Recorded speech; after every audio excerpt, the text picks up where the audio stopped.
सुधर जाओ, सुधर जाओ, वरना हम सुधार देंगे। और ये क्या कहते हैं, तुम्हारा लक्ष्य क्या है? तुम तो जातियों में बटे हो, तुमको तो हम बांटेंगे और तुमको तो हम काटेंगे।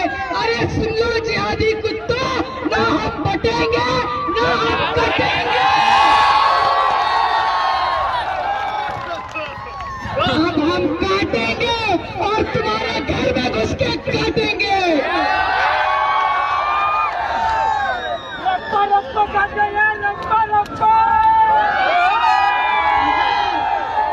अगर हमारे हिंदू बहनों पे और हमारी गौ माता पे किसी ने आंख उठाकर भी देखा ना, एक एक को रफ्तार।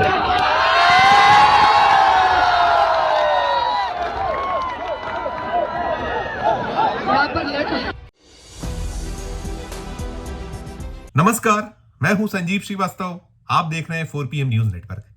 दोस्तों, आपने ये देखा सुना किस अंदाज में ये जो महिला हैं ये पेश आ रही हैं, कैसे मुसलमानों को खुलेआम सीधे सीधे धमकियां दे रही हैं, कह रही हैं कि काट दिया जाएगा। मित्रों, ये जो वीडियो है ये मध्य प्रदेश के शाजापुर जिले से निकल कर आया है, शाजापुर शहर का है और कल शाम यानी बीती शाम का है। आज गुरुवार का दिन है, बुधवार शाम इन्होंने ये जो महिला है ये इस तरीके से वहां पेश आई तो निश्चित तौर पर एक शनाका सा खिंच गया। और आलम यह है कि अब तक कई लोग निकले, कई लोगों ने इस पर आपत्तियां जताई और थाने पहुंचे, लेकिन अब तक जब मैं ये वीडियो बना रहा हूं, आज गुरुवार का दिन है, आज 23 जनवरी है, 22 जनवरी का ये फुटेजेस है और ये खुलेआम मंच से ये जो देखा आपने बहुत सारे लोग, और मैं पुनः एक बार आपको इसको दिखाऊंगा सुनाऊंगा। लेकिन बता दूं कि ये जो इनका जो महिला है इनका नाम है हर्षा दीदी ठाकुर, महाराष्ट्र से ये आती हैं। और जो शाजापुर में आयोजन था, ये आयोजन जो राम मंदिर की प्राण प्रतिष्ठा को 1 साल हो गए हैं, उस सिलसिले में भारतीय जनता पार्टी पूरे देश में अलग अलग जो उनके जगह जगह आयोजन कर रही हैं। और उसी का ये एक मौका था कि जब ये आयोजन हो रहा था और उसमें हर्षा दीदी ठाकुर जो महाराष्ट्र से आती हैं वे मुख्य अतिथि के तौर पर पहुंची हुई थी। और उसमें स्थानीय विधायक जो शाजापुर के स्थानीय विधायक अरुण भीमावत, भारतीय जनता पार्टी के मंडल अध्यक्ष, युवा मोर्चा के अध्यक्ष और तमाम नेता और पदाधिकारी कार्यकर्ता बड़ी संख्या में मौजूद थे। आम जो लोग हैं वो थे, शहरवासी थे। और जब हर्षा दीदी ने मंच को संभाला तो आपने देख ही लिया, सुन ही लिया। सनातन की पैरोकार है, अलग दिख रहा है, अलग नजर आ रहा है। ठीक है, सनातन का पैरोकार होना बिल्कुल बिल्कुल होना चाहिए और उस धर्म की रक्षा के लिए, लेकिन मर्यादा। और आयोजन क्या है कि मर्यादा पुरुषोत्तम राम, जिन्होंने रावण से एक बहुत वक्त उन्हें दिया था और उसके बाद उन्होंने फिर वो युद्ध का मैदान संभाला था, वो दौर था। मर्यादा पुरुषोत्तम राम, उनका वो मंच, उनके प्राण प्रतिष्ठा जो हम सभी सनातनियों का, मेरा भी, हमारा भी गौरव है वो। लेकिन गौरव होना यानी ये नहीं है कि आप दूसरे धर्म, दूसरे समुदाय या अन्य जो धर्म के लोग हैं उन्हें ऐसे खुलेआम मध्य प्रदेश में भारतीय जनता पार्टी की सरकार है, केंद्र में नरेंद्र मोदी की अगुवाई वाली सरकार है।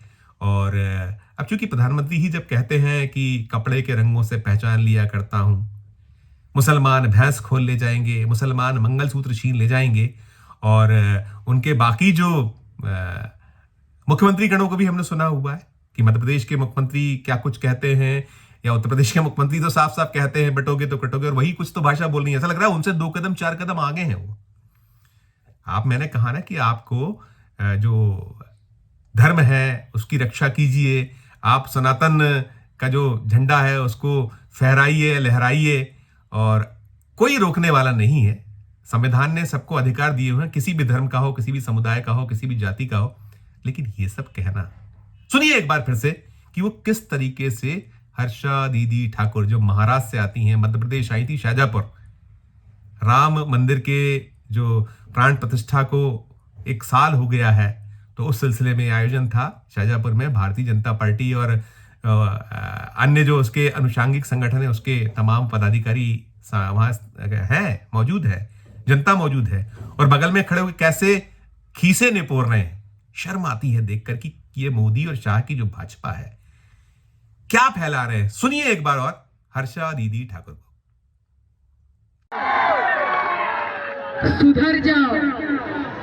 सुधर जाओ वरना हम सुधार देंगे। और ये क्या कहते हैं, तुम्हारा लक्ष्य क्या है? तुम तो जातियों में बटे हो, तुमको तो हम बांटेंगे और तुमको तो हम काटेंगे।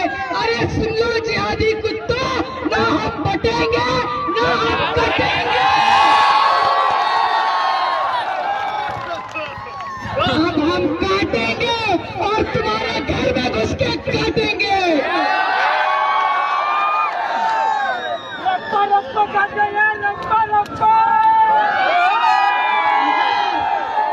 अगर हमारे हिंदू बहनों पे और हमारी गौ माता पे किसी ने आंख उठाकर भी देखा ना, एक एक को रफ्तार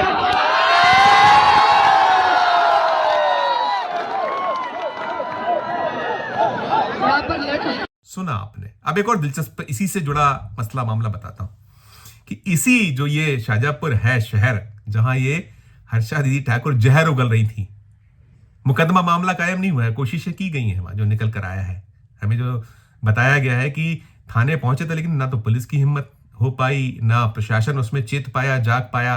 और शायद इंतजार होता है कि जब कोई बहुत बड़ा खूंटा हो जाए तो फिर आप ढूंढिए, छानिए, उन चेहरों को पहचानिए जिनको आपको निशाने पर लेना है, आपको निर्देश है, वो सब करिए। और जो मैं बता रहा था कि इसी जो शाहजहाँपुर में है, इसमें मंगलवार को जो चंद्रशेखर आजाद, हमारे जो क्रांतिकारी, हमें आज़ादी दिलाने में अहम भूमिका अदा करने वाले जो महान क्रांतिकारी, उनका जन्मदिन था। और उस जन्मदिन के मौके पर शहीद भगत सिंह जी के भांजे जगमोहन सिंह, सगे भांजे हैं ये पहुंचे हुए थे और इन्होंने इसी शाहजहाँपुर में मोहब्बत का पैगाम दिया था मंगलवार को। और बड़ा दिलचस्प है, हमें आयोजकों ने बताया कोई अंजुमन कमेटी है, उसने आयोजन किया था, तो उन्हें बुलाना दिया गया कि आप ऐसे आयोजन करते हो और हम भारतीय जनता पार्टी वाले लोगों को नहीं बुलाते हो। हमें जो बताया गया है, ये अंजुमन कमेटी से जुड़े जो पदाधिकारी उन्होंने बताया कि हमने ये मंगलवार को एक आयोजन, बहुत सुंदर अच्छा आयोजन हमने किया था, और उसमें उलाना क्या मिला कि हमें नहीं बुलाते हो। तो हमने कहा भी कि काफी संख्या में जो, चाहे वो शहीद भगत सिंह जी हों या चंद्रशेखर आजाद जी हों, जो हमारे महान क्रांतिकारी हैं जिन्होंने आजादी दिलाने में बहुत अहम भूमिका अदा की थी, उनके इस आयोजन में बिन बुलाए भी लोग आए थे और बुलाया भी गया था हमने, हमारे द्वारा। अब बताइए कि एक दिन पहले वहां होता है शहीद भगत सिंह जी के जो भांजे, सगे भांजे, वो चंद्रशेखर आजाद जी के जन्मदिन पर मोहब्बत का पैगाम देते हैं, और अगले दिन तो मैंने कहा कि वो सूफीवाद लेके आए, क्योंकि मुझे उनके हाथों में पल्ले का कि सूफीवाद जो है वो है कि आम आदमी के दुख दर्द के साथ करना, राज जो है उसको आप नहीं मानते। बहुत कहानियां हम सुनते हैं। ये नफरत की दुकान आपने जो देखी, सुनी, और किस कदर है, और इस पे ना मामला मुकदमा दर्ज किया है, ना किसी ने संज्ञान में लिया है। सो रहा है प्रशासन, सो रही है सरकार। लगता है वही क्या है इंतजार कि भावनाएं भड़के, लोग आपस में टकराएं, हिंदुस्तान को जो 1947 में वापस ले जाया जाए, फोटो की फसल काटी जाए, यही सब कुछ चल रहा है। पान की है बहुत छोटी सी, ये बहुत छोटी सी, कि कैसे जहर उगला जा रहा है खुलेआम, सरेआम, सार्वजनिक मंच से, दिन दहाड़े। और पुलिस दहशत में है, जिसका काम है कानून की रक्षा करना। सभी कहते हैं किसी को बख्शा नहीं जाएगा। जो भारतीय जनता पार्टी शासित राज्य मध्य प्रदेश है, वे यहाँ के जितने जो नेतागण हैं या जो खेवनहार हैं इस राज्य को की जो नैया है सरकार चलाने वाले, वो यही कहते हैं किसी को बख्शा नहीं जाएगा। लेकिन देखिए ना, कुछ नहीं हुआ है। ये इसमें आपत्तिजनक नहीं है जो आप सुन रहे हैं? क्या क्या क्या नहीं है वो, किस भाषा, कितनी गंदी भाषा, शर्म आ रही है। लेकिन हम चाहते हैं ऐसे लोग एक्सपोज हों, हमें सोचते भी हैं कि इनको ना दिखाया जाए, लेकिन जब ऐसी भाषा, इतनी गंदी भाषा बोलेंगे, देश जाने ना, शायद किसी को शर्म आ जाए, शायद कोई चेत जाए, लेकिन हमें लगता नहीं। ये जो जब तक यहां एक इस मुल्क में जो सियासतदान हैं या जो हुक्मरान हैं, वो जब तक नहीं चेतेंगे, जब तक वो एक्शन में नहीं आएंगे, और लगता यही है कि शायद जब एक परिवर्तन होगा तब जाकर ये सब कुछ शायद थमेगा, क्योंकि इनके मंसूबे तो यही हैं कि भारत को फिर 1947 में ले जाओ। जो भी कमेंट हो, आप ये पूरी आपने देखी खबर हमारी, हमने दिखाया आपको, आपने वो जहरीला भाषण भी सुना, अंदाज भी देखा आपने, और कैसे जो खीसे हैं निपोर रहे हैं वहां स्थानीय विधायक। इनको क्या विधायक रहने का अधिकार है क्या? ये भी तो संविधान की शपथ देते हैं। जब विधायक चुने जाते हैं, विधानसभा पहुंचते हैं, भी शपथ दिलाई दी जाती है। तो सब कुछ पूरे का पूरा जो है कुएं में भांग घुली हुई है, और अब इसकी सफाई तो बहुत जरूरी है। और सफाई कौन करेगा? आप, जनता जनार्दन। जो कमेंट हो हमारे वीडियो कमेंट बॉक्स में जाकर जरूर आप अपनी राय जाहिर कीजिएगा, और खबर अच्छी लगे तो हमारे चैनल को लाइक कीजिए, सब्सक्राइब कीजिए, ज्वाइन का बटन दबाए तो ज्वाइन का बटन भी जरूर दबाइए। प्यार और इसने बनाए रखिए और देखते रहिए 4 PM न्यूज नेटवर्क। धन्यवाद, नमस्कार।